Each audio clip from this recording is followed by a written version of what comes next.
পাথর বানিয়ে দিয়েছেন। পাথর যখন বানিয়ে দিয়েছেন তখন কি করেছেন, তখন সেই খাবার যখন মেহমানদেরকে দিতে শুরু করবে তখন কাপড় উঠিয়ে দেখছে সব খাবার পাথর হয়ে গেছে। তখন তাড়াতাড়ি করে কুলছন চলে এসেছে তার আব্বু হুজুরের কাছে, এসে বলছে, আব্বু আমার সর্বনাশ হয়ে গেছে, আমার মান সম্মান সব চলে গেল। তো বলছে, কেন তোমার মান সম্মান কেন চলে গেল? বলে কি, আমার মেহমানরা সবাই খেতে বসে গেছে, সবাই খেতে বসে গেছে, আর সব খাবার আমার সব খাবার সব পাথর হয়ে গেছে। তখন বলছে, আব্বু হুজুর আপনি যাই কিছু করেন, যদি আপনি না করেন তাহলে আমার মান সম্মান আর থাকবে না। আমার হযরত মুহাম্মদ সাল্লাল্লাহু আলাইহি সাল্লাম আমার নবীজি বলছেন, মনে মনে চিন্তা করছেন, তোমার বোন ফাতেমা গরিব বলে তাকে তুমি দাওয়াত করোনি, আর সে আসবে বলে, এই তোমার মাহফিলে আসবে বলে তোমার মান সম্মান থাকবে না বলে তুমি তাকে দাওয়াত করোনি, অহংকার করেছো, আর তুমি এখন কেন তোমার মান সম্মান থাকবে না? তখন মানে এত কান্নাকাটি করছে। তখন বলছে, আমি তোমার কিছু করতে পারবো না, তুমি যদি পারো তোমার বোন ফাতেমাকে মানিয়ে যদি তুমি নিয়ে আসতে পারো, সে যদি কিছু করতে পারে, তাছাড়া আমার কিছু করার ক্ষমতা নাই। তখন কুলছন কান্না করতে করতে সেই বাবার কথা শুনে, সেই আব্বুর কথা শুনে সে চলে গেলেন, সেই ফাতেমা রাদিয়াল্লাহু আনহার বাড়িতে চলে গেলেন।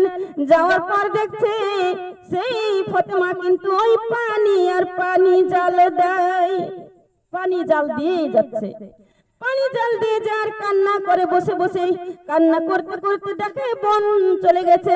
যাওয়ার পর বোন কিন্তু হাত ধরে উঠে পড়েছে, বলে, বোন তোমার কি হয়েছে, তুমি কেন এই মুহূর্তে আমার বাড়িতে, তোমার বাড়িতে এত বড় মাহফিল আয়োজন, তুমি কেন আমার বাড়িতে এখন? বলছে, বোন আমার অন্যায় হয়ে গেছে, আমাকে মাফ করে দাও, আমি তোমাকে দাওয়াত করিনি, আমার বাড়ির যত খাবার সব পাথর হয়ে গেছে। নাউজুবিল্লাহ বলবেন না? তখন বলছে, পাথর হয়ে গেছে, তুমি আমার বাড়িতে চলো। বোন তো যেতে চাই না।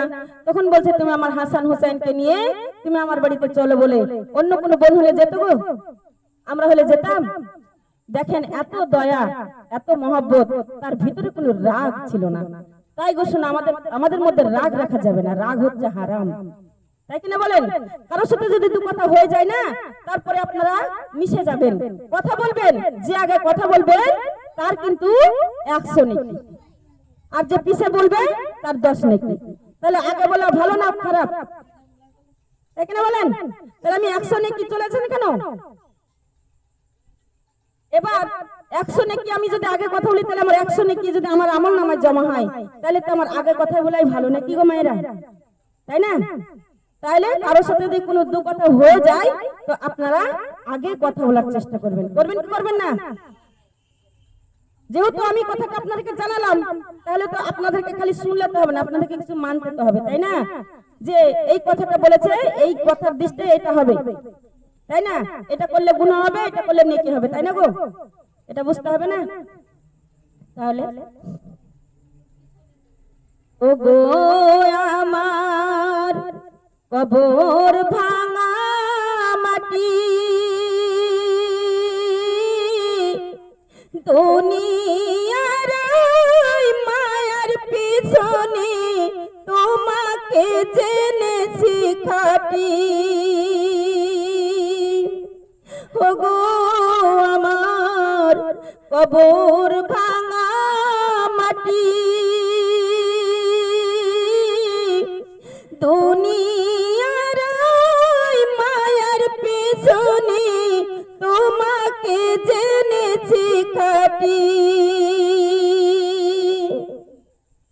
কবে জানি ডাক দিবে মোরে হায় তোমার শীতল কোলে,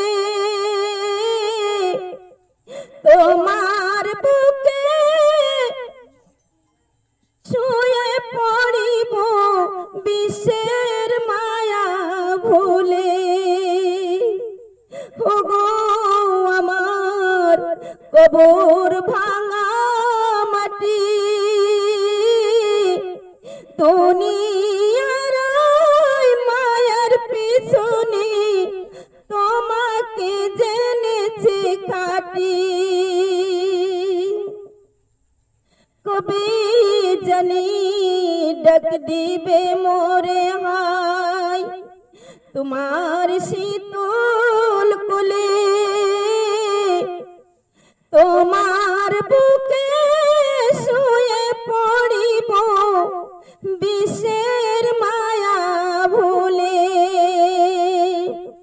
বিছিয়ে দিবে ধুলির চাদর, কত না আদর তোমার মাঝে শুয়ে পড়িব চির জনমের মতো। ওগো আমার কবর ভাঙা মাটি, দুনিয়ার মায়ার পিছনে তোমাকে জেনেছি খাটি। রবে না আর পিতার আদর, রবে না আর পিতার আদর, মায়ের স্নেহ মায়া তোমার বুকে শুয়ে পড়িব ওগো নিদয়ানি ঝুম। ওগো আমার কবর ভাঙা মাটি, দুনিয়ার মায়ের পিছনে তোমাকে জেনেছি খাটি। আসসালামু আলাইকুম ওয়া রাহমাতুল্লাহি ওয়া বারাকাতুহু।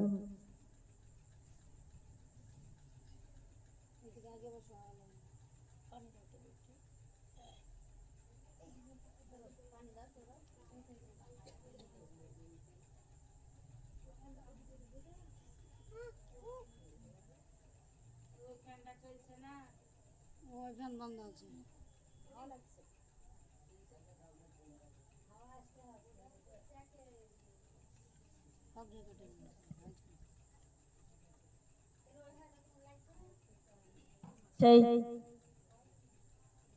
ফাতেমা রাদিয়াল্লাহু তাআলা আনহু রাগ না করে সেই বোনকে বুকের সাথে জড়িয়ে ধরেছেন।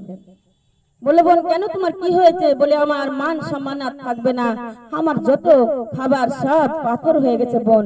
হয়তো আমি তোমাকে দাওয়াত করিনি দেখে আমার আল্লাহ পাক রব্বুল আলামিন আমার প্রতি নারাজ হয়ে তিনি বুঝতে শিখেছেন। সে বুঝতে পেরেছে যে আমি অহংকার করে আমার বোন গরিব বলে তাকে আমি দাওয়াত করিনি, সেই জন্য আমার আল্লাহ পাক রব্বুল আলামিন নারাজ হয়ে গেছে।